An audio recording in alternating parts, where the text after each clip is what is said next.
No vuelvas nunca más aquí, me dijeron mis padres.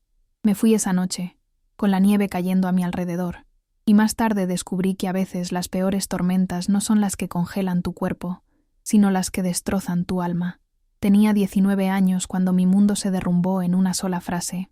Recuerdo cada detalle de ese momento. El reloj de la sala marcando las 11:15 de la noche. El árbol de Navidad que aún permanecía encendido en la esquina. Las luces parpadeantes reflejándose en las lágrimas de mi madre mientras mi padre me señalaba la puerta con un dedo tembloroso de rabia. La nieve había comenzado a caer hacía apenas una hora, y los copos blancos ya cubrían las calles de Madrid con un manto que parecía sacado de una postal. Pero no había nada de mágico en lo que estaba viviendo. Eres una vergüenza para esta familia. Fueron las últimas palabras que escuché de mi padre antes de cerrar la puerta tras de mí. Mi madre ni siquiera pudo mirarme a los ojos. Solo vi cómo se cubría el rostro con las manos y se daba la vuelta, sus hombros temblando con un llanto silencioso que me partió el corazón más que cualquier insulto. Yo tenía una maleta pequeña en la mano derecha, mi teléfono móvil en el bolsillo del abrigo y exactamente 120 euros en mi cartera. Eso era todo lo que quedaba de mi vida.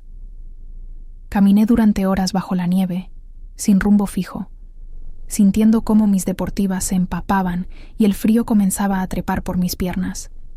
Las calles estaban prácticamente vacías. Era Nochebuena y todo el mundo estaba en casa, con sus familias, celebrando. Yo acababa de perder la mía para siempre. Mi aliento formaba nubes blancas en el aire helado y cada exhalación parecía llevarse un pedazo de mi antigua vida. Pasé por delante de cafeterías cerradas, de tiendas con sus luces apagadas, de portales decorados con guirnaldas y muérdago. Todo me recordaba lo que había perdido. Si estás escuchando esto ahora mismo, y alguna vez has sentido que el mundo te rechaza por ser quien eres, si has caminado sola bajo la nieve de tu propio dolor, te pido que te suscribas a este canal.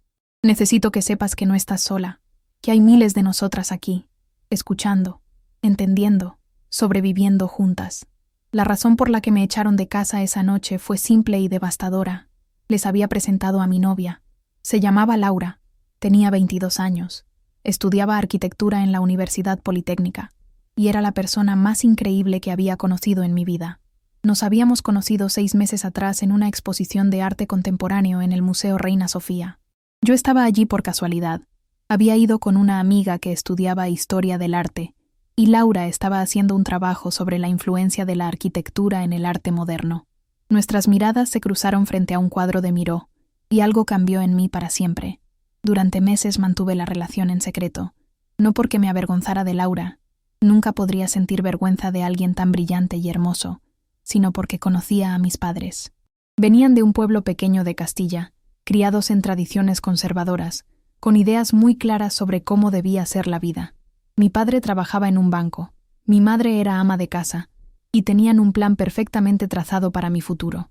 Estudiar derecho, casarme con un buen chico de familia respetable, darles nietos, vivir en el mismo barrio donde ellos vivían.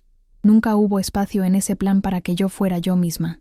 Pero esa noche de Nochebuena, después de meses de mentiras y excusas, después de cancelar 1000 planes familiares para poder estar con Laura, tomé la decisión más valiente y más estúpida de mi vida. Pensé que quizás el espíritu navideño los ablandaría, que el amor que supuestamente sentían por mí sería más fuerte que sus prejuicios. Qué equivocada estaba. Cuando les dije que había alguien especial en mi vida, vi cómo sus ojos se iluminaban. Mi madre ya estaba preguntando cómo se llamaba él, qué estudiaba, de qué familia era, y entonces lo dije. Se llama Laura, y es la mujer más maravillosa del mundo.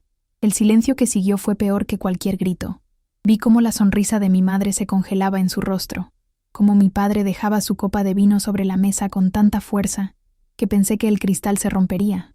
Mi hermano menor, que tenía 16 años, me miraba con los ojos muy abiertos, sin entender qué estaba pasando. Y entonces comenzó la tormenta. Primero fueron las negaciones. Estás confundida. Es solo una fase. Alguien te ha metido estas ideas en la cabeza. Después vinieron las acusaciones. Te hemos criado bien. Hemos sido buenos padres. ¿Dónde nos hemos equivocado? Y finalmente, el ultimátum. O dejas esta locura ahora mismo, o no eres bienvenida en esta casa. Yo no dejé nada. Me mantuve firme, temblando por dentro pero con la voz sorprendentemente calmada. y les dije que Laura era parte de mi vida, que era quien yo era, que no iba a cambiar para complacerlos. Y fue entonces cuando mi padre pronunció esas palabras que me perseguirían durante años. No vuelvas nunca más aquí. Terminé esa noche en un banco del Retiro. El parque estaba cerrado oficialmente, pero conocía una verja rota por donde se podía colar. Me senté allí, viendo cómo la nieve cubría los árboles y los caminos, transformando todo en un paisaje irreal. Tenía el móvil en la mano, pero no sabía a quién llamar. No podía llamar a Laura. Ella estaba pasando la Nochebuena con su familia en Valencia, y no quería arruinarle la celebración con mi drama. Mis amigas estaban todas con sus familias. Me sentía completamente sola en el mundo. Fue en ese momento, temblando de frío y de miedo, cuando tomé una decisión. Iba a sobrevivir. No sabía cómo, no sabía dónde, pero iba a demostrarles a mis padres, y sobre todo a mí misma, que podía hacerlo, que no necesitaba su aprobación para vivir mi vida, que el amor que sentía por Laura era real y válido, y que valía la pena luchar por él. Las primeras semanas fueron las más duras de mi vida. Pasé la Navidad durmiendo en el sofá de una amiga de la universidad, Marta, que vivía en un piso compartido en Lavapiés. Era un apartamento diminuto que compartía con otras 3 chicas, y no había espacio real para mí, pero Marta me abrió su puerta sin hacer preguntas. Dormía en su sofá, me duchaba cuando las demás no estaban, y trataba de hacerme invisible. Me sentía como una carga, como alguien que no tenía derecho a ocupar espacio en el mundo. Laura volvió de Valencia el 2 de enero. Cuando le conté lo que había pasado, lloró conmigo durante horas. Se sentía culpable, como si ella hubiera sido la causa de mi desgracia, pero yo le repetí una y otra vez que no era su culpa. Era la intolerancia de mis padres, eran sus miedos y sus prejuicios, no ella, nunca ella. Laura me ofreció quedarme en su piso, un estudio pequeño en Malasaña, que compartía con su hermana, pero yo rechacé la oferta. No quería que nuestra relación comenzara de esa manera, con ella sintiéndose obligada a rescatarme. Necesitaba encontrar mi propio camino. Conseguí un trabajo en una cafetería cerca de la Gran Vía. No era gran cosa, turno partido, salario mínimo, propinas escasas, pero era algo. El dueño, un hombre mayor llamado Antonio que había visto mejores días, me contrató sin hacer muchas preguntas cuando le conté que necesitaba el trabajo desesperadamente. Creo que vio algo en mis ojos, quizás el mismo dolor que él había vivido en algún momento de su vida. Me enseñó a hacer café, a tratar con clientes difíciles, a mantener una sonrisa incluso cuando sentía que me estaba desmoronando por dentro. Con mi primer sueldo, alquilé una habitación en un piso compartido en Carabanchel. Era diminuta, apenas cabía una cama individual y un armario pequeño, pero era mía. Por primera vez en semanas tenía un espacio propio, un lugar donde podía cerrar la puerta y llorar sin que nadie me viera. Las paredes eran tan delgadas que podía escuchar las conversaciones de mis compañeros de piso, pero no me importaba. Era libertad, y la libertad tiene un precio. Los meses siguientes fueron una montaña rusa de emociones. Había días buenos, cuando Laura venía a visitarme después de sus clases, y cocinábamos juntas en la pequeña cocina compartida del piso, cuando nos reíamos de alguna tontería, y por un momento podía olvidar todo el dolor. Y había días malos, terribles, cuando la soledad me aplastaba, cuando veía a otras chicas de mi edad con sus familias en la cafetería y sentía una punzada de envidia tan fuerte que casi me doblaba en dos. Extrañaba a mi madre, su forma de cocinar, cómo solía peinarme cuando era pequeña. Extrañaba incluso a mi padre. A pesar de todo, extrañaba su risa cuando veíamos juntos el fútbol los domingos. Si has llegado hasta aquí y sientes que esta historia toca algo profundo en tu corazón, si reconoces este dolor o simplemente quieres apoyar a alguien que está pasando por lo mismo, suscríbete ahora. Cada persona que se une a este canal es un recordatorio de que no estamos solas, de que nuestras historias merecen ser escuchadas. Intenté contactarlos varias veces durante esos primeros meses. Les mandaba mensajes que nunca respondían. Les llamaba y colgaban inmediatamente o directamente no contestaban. Una vez fui hasta la casa. Me quedé parada frente al portal durante casi una hora, pero no tuve el valor de subir. Vi a mi hermano salir para ir al instituto. Me vio. Estoy segura de que me vio. Nuestras miradas se cruzaron por un segundo, pero él bajó la cabeza y siguió caminando. Ese rechazo silencioso dolió más que cualquier palabra cruel que mis padres pudieran haberme dicho. Laura fue mi salvación durante esos meses oscuros. Ella había salido del armario con su familia cuando tenía 18 años, y aunque al principio no fue fácil, sus padres eventualmente la aceptaron. «Dale tiempo», me decía siempre. A veces el amor necesita tiempo para vencer al miedo, pero los meses pasaban y nada cambiaba. Mi teléfono permanecía silencioso, sin mensajes de mis padres, sin señales de que alguna vez fueran a perdonarme por ser quien era. El trabajo en la cafetería era agotador, pero me mantenía ocupada. Antonio resultó ser más que un jefe. Se convirtió en una especie de figura paterna para mí. Nunca hablamos directamente de mi situación, pero él sabía. Se notaba en las pequeñas cosas. Cómo siempre me daba los mejores turnos. Cómo olvidaba cobrarme cuando comía algo durante mi descanso.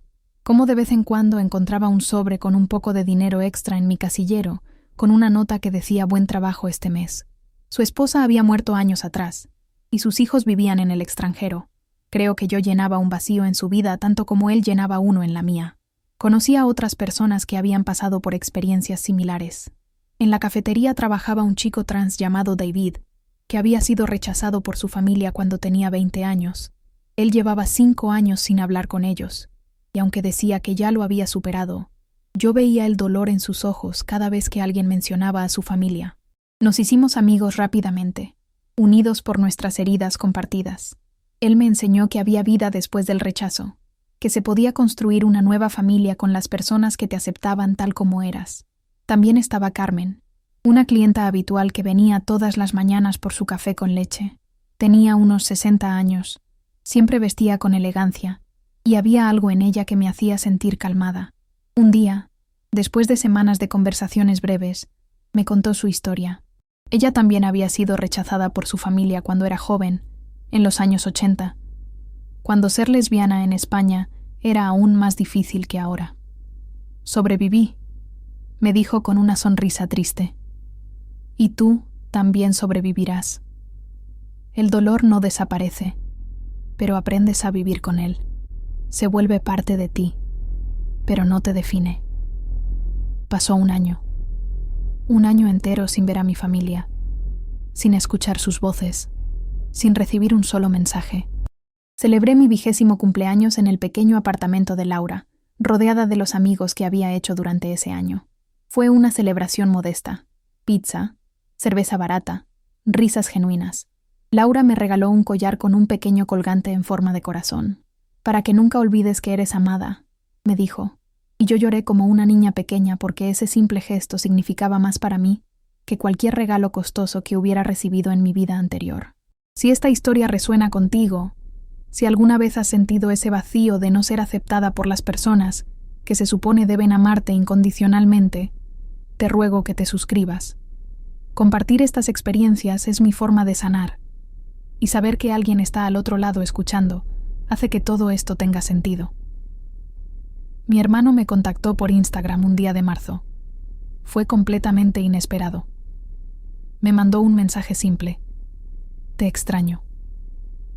Esas 2 palabras me dejaron sin aliento.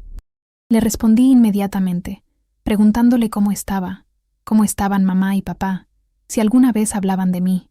Me contó que las cosas en casa estaban tensas, que nuestros padres no mencionaban mi nombre, que era como si yo nunca hubiera existido. Pero él no podía soportarlo más. Necesitaba saber que yo estaba bien. Empezamos a hablar regularmente, en secreto. Él borraba nuestras conversaciones para que nuestros padres no las encontraran. Me contaba sobre su vida, sus estudios, sus problemas de adolescente, y yo le contaba sobre mi nueva vida, editando las partes más duras porque no quería preocuparlo. Fue a través de mi hermano que me enteré de que mi madre lloraba a menudo. Él la había escuchado varias veces por las noches, sollozando en su habitación. Mi padre se había vuelto más distante, más silencioso. Trabajaba hasta tarde todas las noches como si estar en casa lo obligara a enfrentar mi ausencia. «Creo que te extrañan», me dijo mi hermano una vez, «pero son demasiado orgullosos para admitirlo». Esas palabras me dieron esperanza y desesperación en igual medida. Esperanza porque significaba que quizás no todo estaba perdido. Desesperación porque el orgullo era una barrera que parecía infranqueable. Decidí escribirles una carta. Pasé semanas trabajando en ella, escribiendo y reescribiendo cada palabra. No quería sonar resentida, pero tampoco quería mentir sobre el dolor que me habían causado. Les conté sobre mi vida, sobre mi trabajo, sobre Laura y lo feliz que me hacía. Les expliqué que ser lesbiana no era una elección, que siempre había sido así, aunque yo misma tardé años en entenderlo y aceptarlo. Les dije que los amaba, que los extrañaba, que quería que formaran parte de mi vida, pero que no iba a cambiar quién era para complacerlos. Les pedí que consideraran conocer a Laura, que le dieran una oportunidad de demostrar que era una buena persona, que hacía feliz a su hija. Le di la carta a mi hermano para que se la entregara. Esperé durante semanas una respuesta que nunca llegó. Mi hermano me dijo que mis padres la habían leído, que mi madre había llorado, que mi padre se había encerrado en su estudio durante horas, pero no hubo respuesta. Ninguna palabra, ningún mensaje, nada. El silencio era su respuesta, y ese silencio era ensordecedor. Pasaron 6 meses más. Yo seguía trabajando en la cafetería. Había conseguido un segundo trabajo como camarera en un restaurante los fines de semana para poder ahorrar un poco. Laura y yo nos mudamos juntas a un apartamento pequeño pero bonito en Chamberí. Era apenas un piso de una habitación, con una cocina diminuta y un baño que había visto días mejores, pero era nuestro. Pintamos las paredes de blanco, compramos muebles de segunda mano en Wallapop y lentamente lo convertimos en un hogar. Por primera vez desde aquella noche nevada, sentía que tenía un lugar al que pertenecía. Recuerdo la primera noche que pasamos allí, sentadas en el suelo, porque aún no había llegado el sofá que habíamos comprado, comiendo pizza directamente de la caja y brindando con vino barato. Laura levantó su copa y dijo: «Por nosotras, por sobrevivir, por construir algo hermoso de las cenizas». Y yo brindé con ella, sintiendo una mezcla de felicidad y tristeza porque sí, estaba construyendo algo hermoso, pero parte de mí seguía añorando la familia que había perdido. Fue en diciembre, casi 2 años después de aquella Nochebuena terrible, cuando recibí una llamada de mi hermano. Estaba llorando, algo que nunca lo había escuchado hacer. «Mamá está en el hospital», me dijo entre sollozos. «Tuvo un infarto. Es grave, muy grave. Está pidiendo por ti». El mundo se detuvo en ese momento. Todo el dolor, todo el resentimiento, toda la rabia que había acumulado durante 2 años, se evaporó en un instante. Lo único que importaba era llegar hasta ella. Laura me llevó al hospital en su coche. Yo temblaba tanto que no podía ni abrocharme el cinturón de seguridad. Ella conducía en silencio, sosteniéndome la mano cada vez que podía, dándome la fuerza que yo no tenía. El hospital estaba en el norte de Madrid, y el tráfico era terrible. Era viernes por la tarde y todo el mundo salía del trabajo. Cada semáforo en rojo era una tortura. Cada minuto que pasaba era un minuto en el que mi madre podía estar muriendo sin que yo estuviera allí. Cuando llegamos, corrí hacia la UCI. Mi padre y mi hermano estaban en la sala de espera. Cuando mi padre me vio, su rostro pasó por una serie de emociones: sorpresa, dolor, algo que podría haber sido alivio. Se puso de pie, y por un momento pensé que iba a decirme que me fuera, pero en lugar de eso, simplemente asintió hacia la puerta de la habitación de mi madre. «Está despierta», dijo con voz ronca. «Ha estado preguntando por ti». Entré en esa habitación y vi a mi madre conectada a un montón de máquinas, pálida, tan frágil que parecía que se podría romper con solo tocarla. Cuando me vio, sus ojos se llenaron de lágrimas. «Hija», susurró, y esa única palabra me destruyó y me reconstruyó al mismo tiempo. Me acerqué a su cama, tomé su mano, y lloré como no había llorado en 2 años. «Lo siento», me dijo. «Lo siento tanto. He sido una tonta, una cobarde. He perdido 2 años de tu vida por orgullo, por miedo a lo que dirían los demás. Perdóname. Y si estás escuchando esto ahora, si has llegado hasta este punto de mi historia y sientes que las lágrimas están cayendo por tu rostro, tanto como cayeron por el mío en ese hospital, te pido algo. Suscríbete a este canal, no solo por mí, sino por todas nosotras que hemos sobrevivido al rechazo, que hemos encontrado nuestro camino de regreso a la luz. Porque nuestras historias importan, nuestro dolor importa, y juntas somos más fuertes». Nos quedamos así durante horas, ella sosteniéndome la mano, yo sentada a su lado, hablando de todo y de nada. Me contó que no había pasado un solo día sin pensar en mí, que mi habitación seguía exactamente como la había dejado, que guardaba las cosas que yo publicaba en redes sociales aunque yo no lo supiera. Me dijo que la carta que le había escrito la había leído cientos de veces, que la guardaba en su mesita de noche, que muchas noches se había quedado dormida con ella en las manos. El infarto había sido su despertar, me explicó.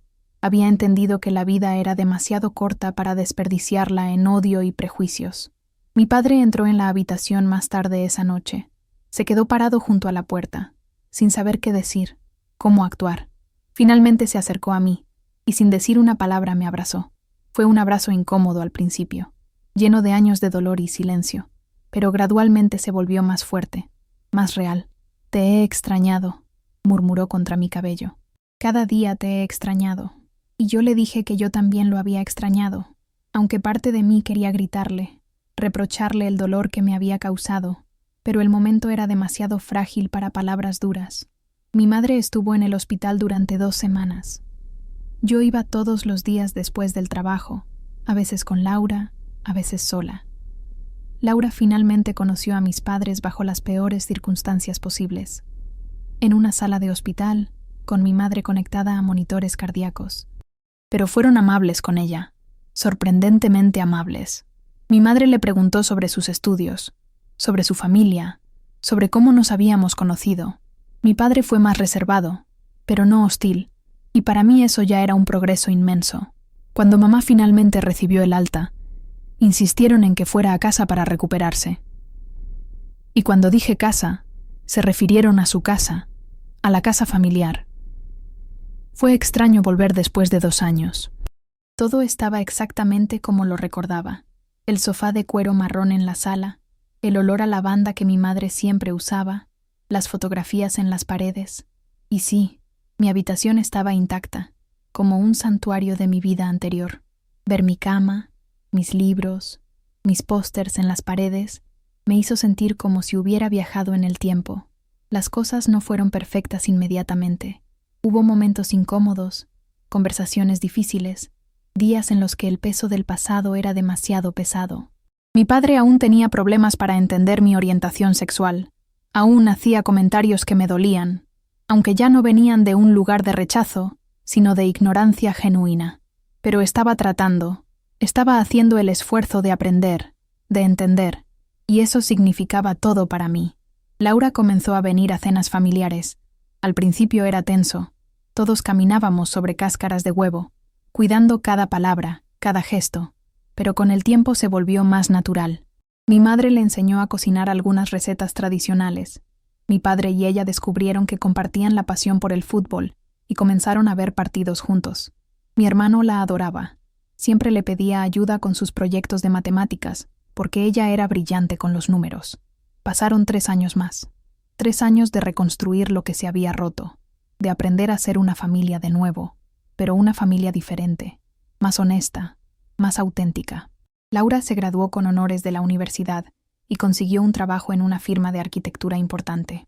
Yo dejé la cafetería y conseguí un trabajo en una editorial, empezando desde abajo, pero haciendo lo que siempre había soñado, trabajar con libros. Nos mudamos a un apartamento más grande. Adoptamos un gato al que llamamos Miró, en honor a donde nos conocimos. Mis padres vinieron a visitarnos a nuestro nuevo apartamento. Fue la primera vez que entraban en un espacio que Laura y yo compartíamos, que habíamos construido juntas. Vi cómo mi madre miraba las fotografías en nuestras paredes, cómo mi padre observaba los libros en nuestras estanterías, cómo ambos trataban de entender esta vida que yo había creado lejos de ellos. Antes de irse, mi madre me abrazó fuerte y me dijo: «Estoy orgullosa de ti, de la mujer en la que te has convertido, de la vida que has construido. Siento mucho el tiempo que perdimos, pero estoy agradecida por el tiempo que nos queda». Esas palabras me hicieron llorar.